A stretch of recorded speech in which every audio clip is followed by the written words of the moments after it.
যে অন্য দুটো শ্রেণী একই সার্কুলারে 8টা বিভাগের মধ্যে 8টা বিভাগে 3 ভাগ করা হয়েছিল। সেখানে প্রথম ও দ্বিতীয় ভাগে পরীক্ষা শেষ হওয়ার পর তৃতীয় ভাগে আমরা চট্টগ্রাম ও ঢাকা বিভাগে ছিলাম।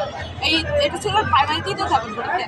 ওই পরীক্ষাতে প্রথম ও দ্বিতীয় ধাপে দেওয়া হয়েছে আমাদের 3:1 আর দ্বিতীয় ধাপে 3:1। কিন্তু প্রাইমারি তৃতীয় ধাপে গিয়ে যেখানে উনিদের ভুলবশত উনিরা টিকেছিল আপনার প্রায় 46,199 জন, সেখানে মাত্র 6,000 নিয়োগ দিয়েছে। যেখানে বাংলাদেশে এই পরিমাণ বেকারত্ব মানে বেকার ঘটতেছে, সেখানে ওনারা এই পরিমাণ কম কীভাবে নিল, এটা আমাদের প্রশ্ন। আর হচ্ছে আমাদের একটাই দাবি, আমাদের তৃতীয় ধাপও যেন প্রাইমারি তৃতীয় ধাপও যেন এই বৈষম্য দূর করে পূর্ণ সংশোধনীয় রেজাল্টের মাধ্যমে যে 3:1 আপনাদের মূল কাজটা কি আপনি চাচ্ছেন এইভাবে, কিন্তু এই যে বর্তমান যে সরকার এই সরকার কতটুকু সময় তার হাতে আছে, কতটুকু সময় ভিতরে আপনাদের কার্যক্রম আপনারা যাচ্ছেন, একটা নির্ধারিত সময় কথা কি কিছু তুলে ধরবেন?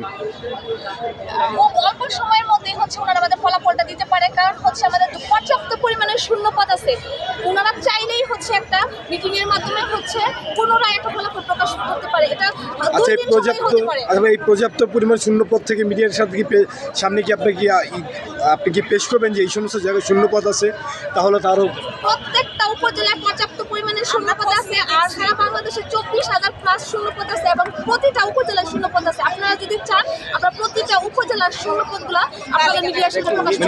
বুঝতে পারছেন তো শূন্যপদগুলো, মানে আমার গলা ভাঙা তো, মানে শূন্যপদগুলো কোন ক্ষেত্রে আছে সেগুলো যদি উল্লেখ করে বলতেন তাহলে ওদের আরো মানে আমাদের তো ক্ষেত্র একটা, সেটা প্রাথমিক সহকারী শিক্ষক নিয়োগের, সেখানে প্রতি উপজেলায় শূন্যপদ আছে, পর্যাপ্ত পরিমাণে শূন্যপদ আছে।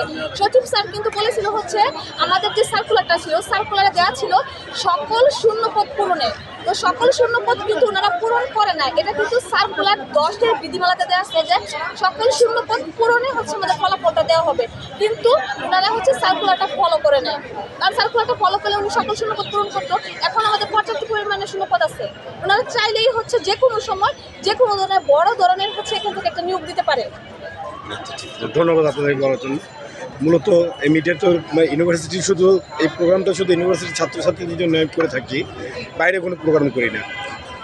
এই যে সত্যের খবরটা শুধু আপনার ইউনিভার্সিটির বিষয়ভিত্তিক নিয়েই মানে কথা বলা, ইউনিভার্সিটির চত্বরের বাইরে কোনো প্রোগ্রাম না, শুধু ইউনিভার্সিটির ভেতরের যা চাহিদা আছে সেই ব্যাপারে আর কি কথা। Thank you.